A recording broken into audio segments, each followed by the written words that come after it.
शर्तिला एकादशी व्रत कथा। एक समय दाल भाई ऋषि ने पुलस्त्य ऋषि से पूछा कि हे महाराज, पृथ्वीलोक में मनुष्य ब्रह्म हत्यादि महान पाप करते हैं, पराये धन की चोरी तथा दूसरे की उन्नति देखकर ईर्ष्या करते हैं, साथ ही अनेक प्रकार के व्यसनों में फंसे रहते हैं, फिर भी उनको नर्क प्राप्त नहीं होता। इसका क्या कारण है? वह न जाने कौन सा दान पुण्य करते हैं जिससे उनके पाप नष्ट हो जाते हैं। यह सब कृपा पूर्वक आप कहिए। पुलस्त्य मुनि कहने लगे कि हे महाभाग, आपने मुझसे अत्यंत गंभीर प्रश्न पूछा है। इससे संसार के जीवों का अत्यंत भला होगा। इस भेद को ब्रह्मा, विष्णु, रुद्र तथा इंद्र आदि भी नहीं जानते, परंतु मैं आपको यह गुप्त तत्व अवश्य बताऊंगा। उन्होंने कहा कि माघ मास लगते ही मनुष्य को स्नान आदि करके शुद्ध रहना चाहिए। इंद्रियों को वश में कर काम, क्रोध, लोभ, मोह, अहंकार, ईर्ष्या तथा द्वेष आदि का त्याग कर भगवान का स्मरण करना। पुष्य नक्षत्र में गोबर, कपास, तिल मिलाकर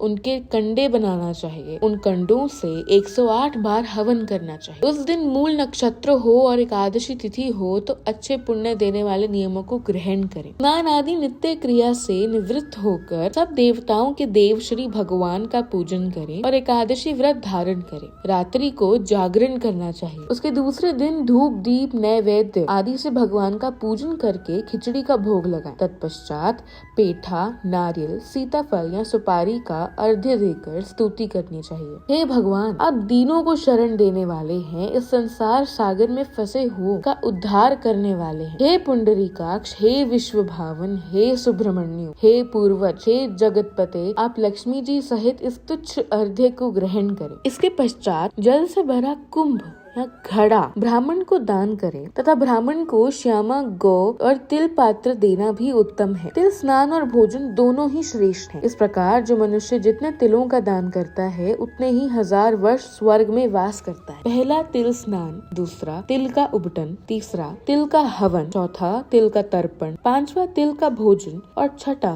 तिलों का दान। ये तिल के 6 प्रकार हैं। इनके प्रयोग के कारण यह शर्तिला एकादशी कहलाती है। इस व्रत के करने से अनेक प्रकार के पाप नष्ट हो जाते हैं। इतना कहकर पुलस्त्य ऋषि कहने लगे कि अब मैं तुमसे इस एकादशी की कथा कहता हूँ। एक समय नारद जी ने भगवान श्री विष्णु से यही प्रश्न किया था और भगवान ने जो शर्तिला एकादशी का महात्म नारद जी से कहा सो मैं तुमसे कहता हूँ। भगवान ने नारद जी से कहा कि हे नारद, मैं तुमसे सत्य घटना कहता हूँ, ध्यान पूर्वक सुनो। प्राचीन काल में मृत्यु लोक में एक ब्राह्मणी रहती थी। सदैव व्रत किया करती थी। एक समय वह एक मास तक व्रत करती रही। इससे उसका शरीर अत्यंत दुर्बल हो गया। यद्यपि वह अत्यंत बुद्धिमान थी, तथापि उसने कभी देवताओं या ब्राह्मणों के निमित्त अन्न या धन का दान नहीं किया था। इससे मैंने सोचा कि ब्राह्मणी ने व्रत आदि से अपना शरीर शुद्ध कर लिया है, अब इसे विष्णु लोक तो मिल ही जाएगा, परंतु इसने कभी अन्न का दान नहीं किया। इससे इसकी तृप्ति होना कठिन है। भगवान ने आगे कहा, ऐसा सोचकर मैं भिखारी के वेश में मृत्यु लोक में उस ब्राह्मणी के पास गया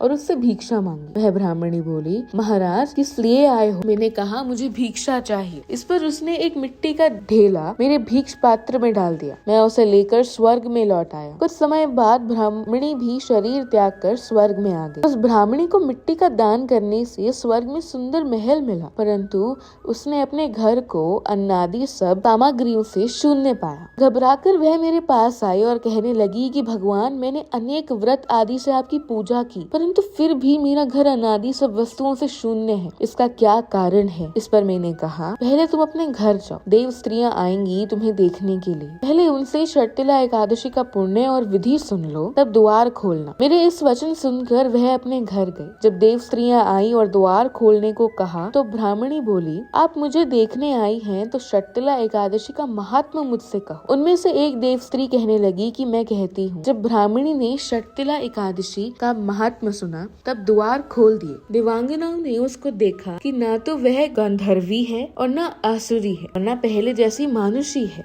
उस ब्राह्मणी ने उनके कथा अनुसार शर्तिला एकादशी का व्रत किया। इसके प्रभाव से वह सुंदर और रूपवती हो गई तथा उसका घर अनादि समस्त सामग्रियों से युक्त हो गया। अतः मनुष्य को मूर्खता त्याग कर शर्तिला एकादशी का व्रत और लोभ न करके तिलादि का दान करना चाहिए। इससे दुर्भाग्य, दरिद्रता तथा अनेक प्रकार के कष्ट दूर होकर मोक्ष की प्राप्ति होती है।